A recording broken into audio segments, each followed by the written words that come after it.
अस्सलाम वालेकुम dear students, सब कैसे हैं आप? उम्मीद करती हूँ ठीक ठाक होंगे। आज का लेक्चर होने लगा है सेल स्ट्रक्चर एंड फंक्शंस की चैप्टर में से प्लास्टिड्स के बारे में। सो स्टार्ट करते हैं अपना lesson. Plastids are found in plants and algal cells. They are necessary for essential life processes like photosynthesis and food storage. Plastid basically plants में और एल्गल सेल्स में मौजूद होते हैं and they are necessary for essential life processes like photosynthesis and food storage. Plants के अंदर as भी no कि फोटोसाइंसिस का प्रोसेस होता है और प्लांट्स जो है अपनी फूड को स्टोर भी करते हैं। तो इन दोनों प्रोसेसेस के अंदर प्लास्टिड जो है वो बहुत इंपॉर्टेंट रोल अदा करता है। On the basis of presence और absence of types of pigments and the stage of development, plastid have been classified into proplastid, leucoplast, chromoplast and chloroplast. अब यहाँ पे वो बात करें कि डिफरेंट बेसिस के ऊपर प्लास्टिड जो है वो मौजूद होता है डिफरेंट कैटेगरीज के अंदर। फॉर एग्जांपल, अगर कोई ऐसा पिगमेंट है कि पिगमेंट की टाइप्स कि कौन कौन सा पिगमेंट हो सकता है और कौन कौन सी स्टेज ऑफ डेवलपमेंट के अंदर वो मौजूद होना चाहिए। सो प्लास्टिड्स की कुछ कैटेगरीज हैं, कुछ क्लासिफिकेशन है which are proplastids, leucoplast, chromoplast and chloroplast. सबसे पहले हम बात करेंगे प्रोप्लास्टिड्स के बारे में। Proplastids are young, immature and developing plastids. Proplastid एक ऐसे प्लास्टिड्स होते हैं जो कि यंग होते हैं, इमेच्योर होते हैं और डेवलपिंग प्लास्टिड्स की कैटेगरी के अंदर आते हैं। वी कैन से दैट कि ये इमेच्योर होते हैं, यंग होते हैं और सबसे फर्स्ट कैटेगरी के अंदर आते हैं proplastids. They are self replicating organelles, ये सेल्फ रेप्लिकेट करते हैं ऑर्गेनेलीज को। दे डिवाइड, ये डिवाइड होते हैं एंड रीडिवाइड होते हैं in meristematic cells and are distributed to different cells types.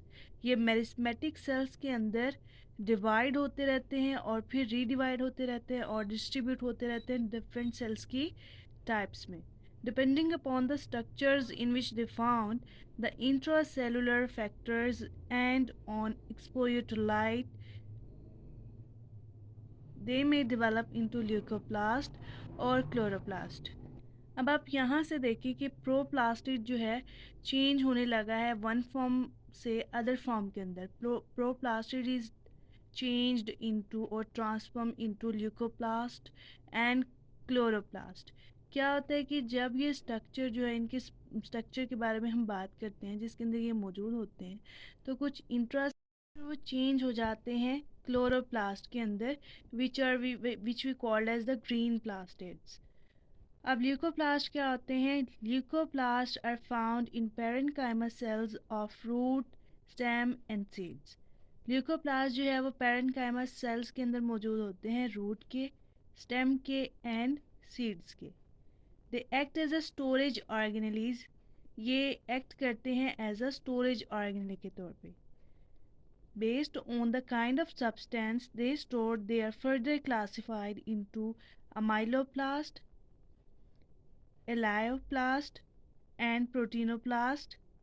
अब amyloplast कौन से प्लास्ट होते हैं? विच स्टोर स्टार्च। amyloplast स्टोर करते हैं स्टार्च को।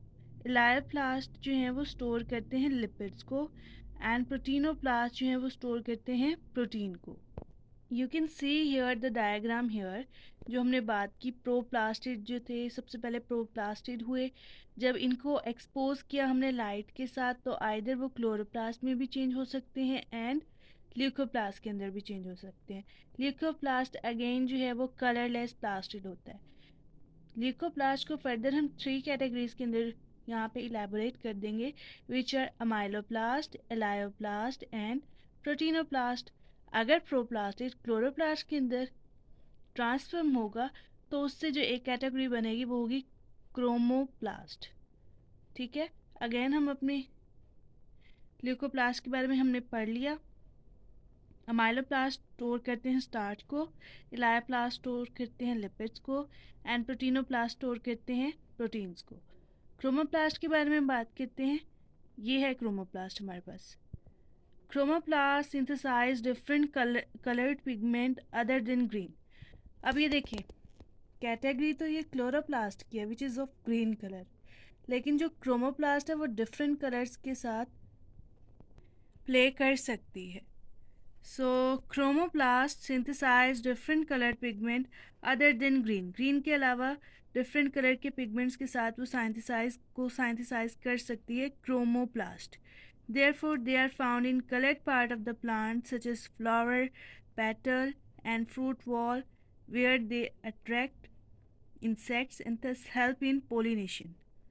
Chloroplasts are found in green parts of the plants and act as a site of photosynthesis. जो chromoplast है वो कलर्ड पिगमेंट जो है वो देगा अदर देन ग्रीन कलर के, और ये जो है वो कहाँ पर मौजूद होता है, प्लांट्स के उन पार्ट्स के पास जो कि अट्रैक्ट होते हैं इंसेक्ट से, यानी कि फ्लावर्स के या फ्रूट्स के वो पार्ट जो कि इंसेक्ट अट्रैक्ट होते हैं जिसकी तरफ, उस साइड पे क्रोमोप्लास्ट मौजूद होते हैं और ये हेल्प करते हैं पोलिनेशन के प्रोसेस में। जबकि क्लोरोप्लास्ट जो हैं वो ग्रीन पार्ट्स के अंदर मौजूद होते हैं और वो वर्क करते हैं as a site of photosynthesis.